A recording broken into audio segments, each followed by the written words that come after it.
दाणेदार चिकट न होणारा तसंच त्याला वाफेवर शिजवलेला गाजराचा हलवा असला भारी झालाय ना म्हणून सांगू ना, अगदी मस्त. बघा किती छान दिसत आहे, रंग सुद्धा किती अप्रतिम आलेला आहे. जिभेवर ठेवला की गाजराचा रवाळचा स्पर्श, साखरेचा हलकासा गोडवा आणि सुकामेवाचा स्वाद, आहा हा इतका भारी लागत होता म्हणून सांगते ना तुम्हाला. अजिबात वेळ लागत नाही, अगदी पारंपरिक पद्धतीने करतो. खूप सोपी रेसिपी आहे, नक्की तुम्हाला आवडेल. आणि हो, हा हलवा ना तुम्ही 8 ते 10 दिवस ना आरामात राहू शकतो. रेसिपी तर अगदी सोपी आहे. आपल्या चॅनलवर जर नवीन असाल तर सबस्क्राईब आणि एक लाईक जरूर करा. चला तर मग वेळ न घालवता आपण रेसिपी बघूया. तर पहिल्यांदा आपल्याला हलवा करण्यासाठी गाजर घ्यायचा आहे. त्याला असं वरचं सर्व रेषा आहेत ना ते स्वच्छपणे आपल्याला काढून घ्यायच्या आहेत. म्हणजे त्याला आपण असंच त्याची साल काढून घेणार आहे. जसं आपण बटाटे छिलतो ना त्याप्रमाणेच आपल्याला गाजर सुद्धा छिलून घ्यायचं आहे.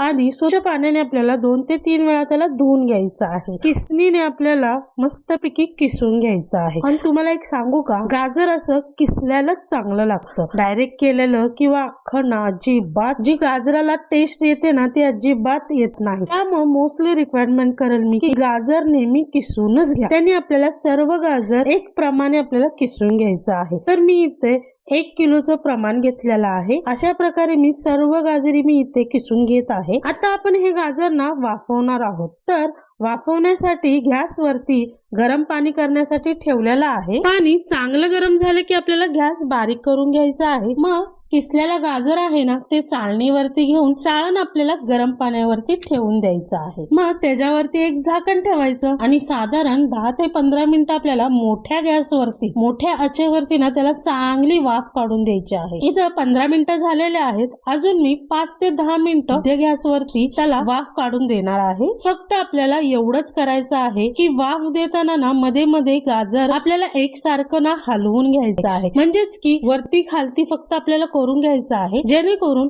सगळ्या गाजराला आपले एकसारखी वाफ बसली जाईल. हलवल्याच्या नंतर ना झाकण लावून पुन्हा वाफ द्यायला ठेवून द्यायचं आहे. साधारण आपले 20 ते 25 मिनिटं झालेले आहेत गाजरेला वाफ देऊन. तर बघा गाजरेचा इथं रंग कसा बदललेला आहे. असा हा थोडासा ऑरेंज सारखा दिसू लागलेला आहे. असं थोडासा ऑरेंज सारखा दिसू लागला की समजायचं आपल्या गाजरेला चांगली वाफ बसलेली आहे. आता गॅस बंद करून घेऊया आणि 5 ते 10 मिनिटं ह्याला थोडस थंड होण्यासाठी ठेवून घेऊया. फक्त लक्षात ठेवायचं आहे गार करताना झाकण आपल्याला अजिबात उघडायचं नाही. पूर्ण थंड झाल्याच्या नंतर ना आपण झाकण उघडू शकतो. आणि आता याला छानसं मिक्स करून घेऊया. तर बघा रंग किती छान आलेला आहे. आता गॅस वरती एक कढई तापवण्यासाठी ठेवणार आहोत. तर इथे मोठी कढईच घ्यायची आहे, कारण गाजर आपल्याला व्यवस्थितपणे परतता यावं. तर त्यासाठी इथे ना छोटी कढई असेल ना तर ते हलवताना थोडस अवघडल्यागत जाणार, त्यामुळं मिक्स छान करता येणार नाही. त्यासाठीच आपल्याला इथं मोठी कढई घ्यायची आहे. त्यामध्ये 2 ते 3 चम्मच आपल्याला तूप घ्यायचं आहे. इथं तुम्ही तूप, घी किंवा तेलाचा वापर सुद्धा करू शकता. तूप आपल्याला चांगलं गरम करून घ्यायचं आहे. मग तूप आपलं चांगलं गरम होत आलं की त्यामध्ये बारीक कट केलेले काजू, बदाम आणि मनुके तुकडे तळून घ्यायचे आहेत. न करपता छानसं खरपूस तळून घ्यायचं आहे. मग ह्याला पण आपल्याला एका प्लेट मध्ये काढून घेऊयात. मग त्याच तुपात किंवा अजून तूप इथं तुम्हाला वापरायचं असेल तर वापरू शकता. तर इथे मी एवढंच तूप वापरत आहे. त्याच तुपामध्ये आपल्याला गाजर घालायचं आहे आणि सुरुवातीला गॅस मोठाच ठेवून 2 मिनिटं ह्याला परतून घ्यायचं आहे. आणि मग त्यानंतर गाजर थोडं थोडं मऊ होत आलं की मग गॅस कमी करायचा. झाकण ठेवून एक 3 ते 4 मिनिटासाठी ठेवून देणार आहोत. अशा पद्धतीने केलं ना की गाजर मऊ होतं आणि गाजराला चवही चांगली येते. असं हळूहळू मॅश सुद्धा होऊ लागतं आणि दाणेदार टेक्स्चर येतं. तर हे बघा गाजर आपलं कमी झालेलं आहे, याचाच अर्थ शिजायला सुरुवात झालेली आहे. आता या स्टेजला ना बदाम तळलेले आहेत ना ते घालायचं आणि लगेचच 1 वाटी साखर आणि त्याच वाटीने 1 वाटी दूध घालून चांगलं आपल्याला साखर दूध मिक्स करून घ्यायचं आहे. दूध आणि साखर पहिल्यांदाच घातली ना की ते दोन्ही पण एकत्र शिजायला जास्त वेळ लागत नाही आणि गाजराचा हलवा व्हायला पण तसा फारसा वेळ लागत नाही. आता तुम्हाला गाजराचा रंग ना थोडासा पांढरा दिसत आहे.